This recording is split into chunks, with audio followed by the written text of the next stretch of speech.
Well, friends, star prosecution witness Michael Cohen does well on the witness stand, while Trump lawyer stumbles. Let's talk about that, because justice matters.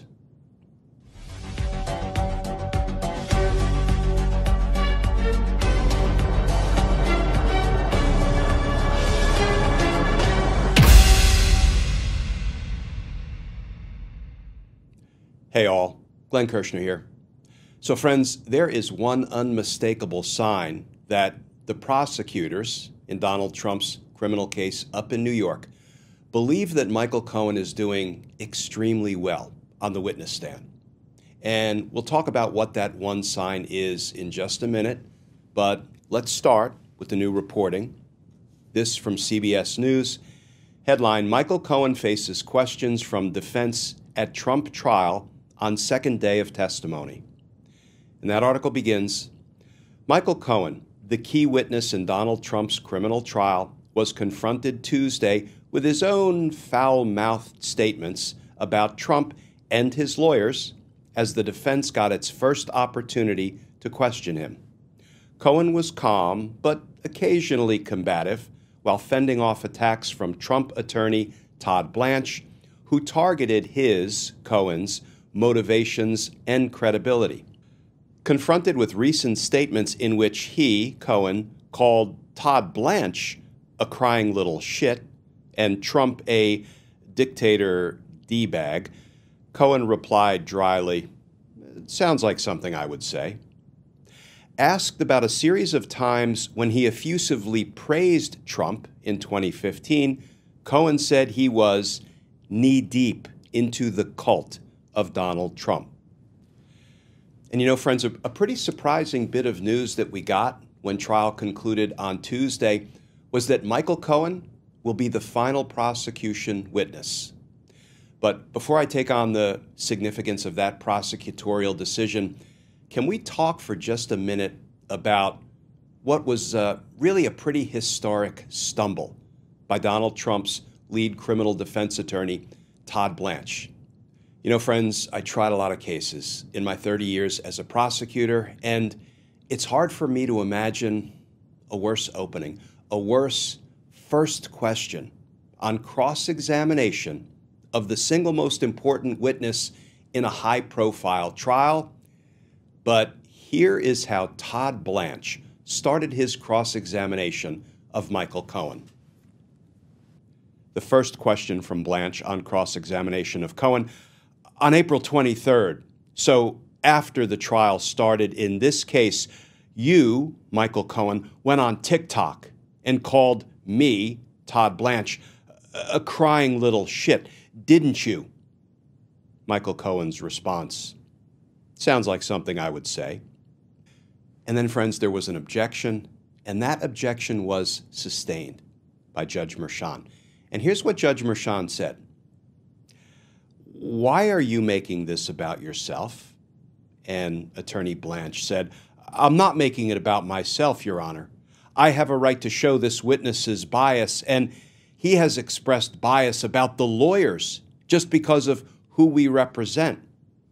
Judge Merchan: it doesn't matter if he has a bias towards you. It doesn't matter. The issue is whether he has bias towards the defendant.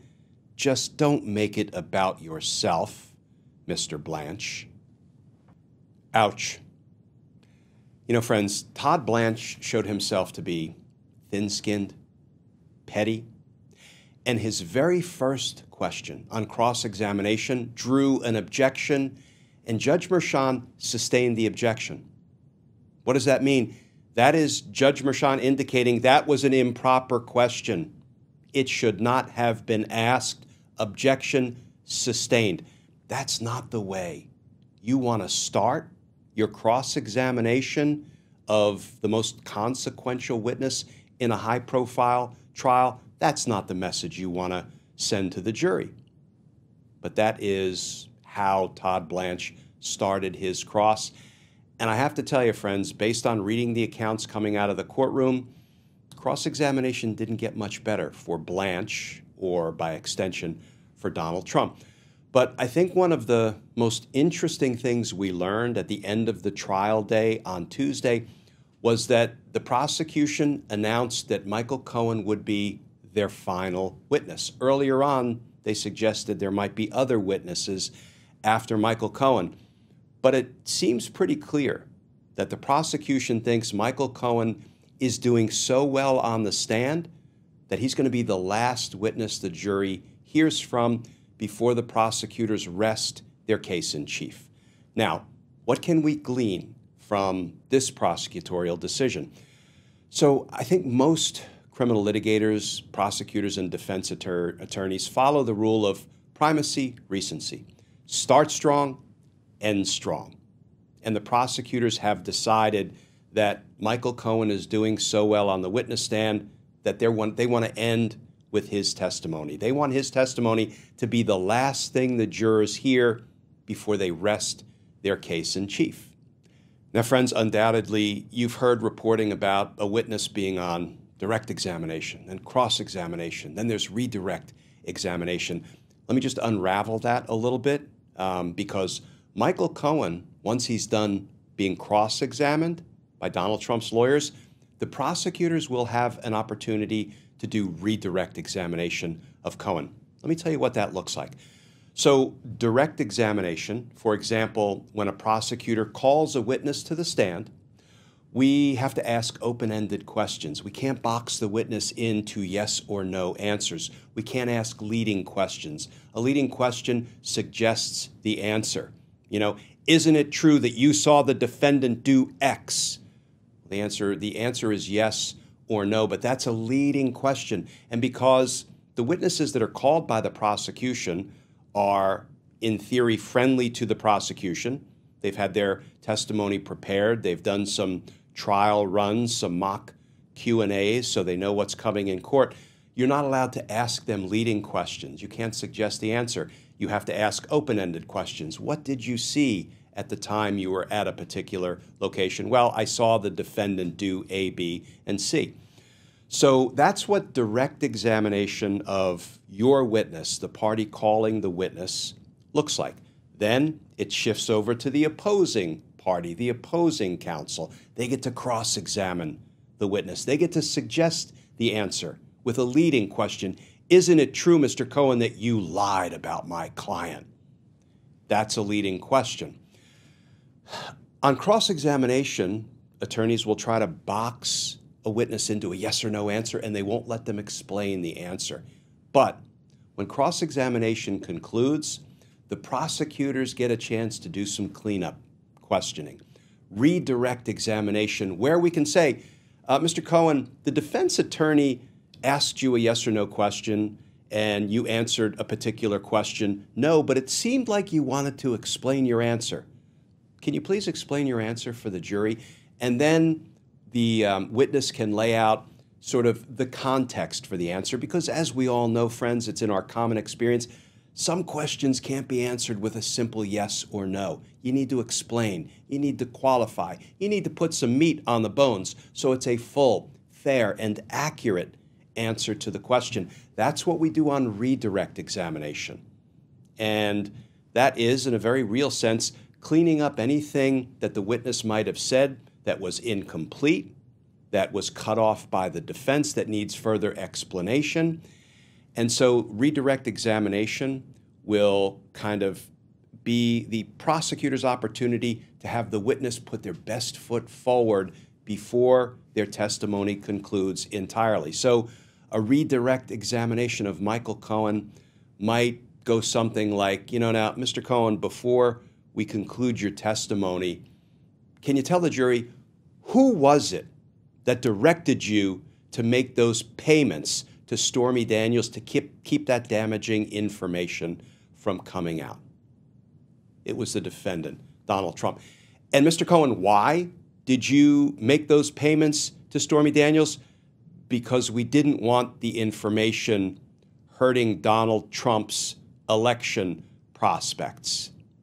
And who is it that benefited from you making those payments to Stormy Daniels?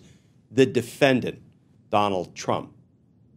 And Mr. Cohen, who was it who has been punished, who went to prison for being part of this criminal scheme to interfere in the 2016 presidential election. I went to prison. Me and me alone. I paid the price. You know, that is some of what we might expect on redirect examination of Michael Cohen before the prosecution rests its case. And then, as you may have heard, Donald Trump's attorneys said, well, we can't really commit to calling any witnesses in the defense case. They're signaling that they may not call a single witness. That's not unusual in a criminal trial. You know, ordinarily when the evidence is strong, the defense doesn't want to throw up a couple of half-baked witnesses, people who don't really provide much by way of exonerating or helping Donald Trump, the defendant's cause, because that just highlights that you don't have much of a defense. So what defense attorneys will do, and I had them do this all the time, and these are appropriate and sometimes even good arguments to the jury, they'll say in closing arguments, ladies and gentlemen, you saw we didn't call any witnesses, and you saw my client opted not to testify, and you already know why that is, don't you? It's because the prosecutors failed to prove guilt beyond a reasonable doubt. Miserably. They failed to meet their burden, so we didn't have to call any witnesses. The only thing left is for you to go back into that deliberation room, find my client not guilty, and send him home. Technically, that last piece is objectionable because it's not about where the jury sends somebody home or to prison. It's just whether they believe the evidence has proved guilt beyond a reasonable doubt. Defense attorneys will make that kind of an argument when really all they have is the burden of proof. They don't have any actual evidence that could help convince a jury that their client is not guilty. But then, just like as prosecutors get the last word with the witnesses on redirect examination, when it's the prosecution's witness, the prosecutors also get the absolute last word before the jury begins deliberating. They get a rebuttal argument. Closing argument by the prosecutors, closing argument by the defense, rebuttal argument by the prosecutors. And that's where the prosecutors get to rebut anything the defense attorney said in their closing arguments, which is only fair because the prosecution has that extraordinarily high burden of proof, beyond a reasonable doubt, the highest evidentiary burden known to the criminal law.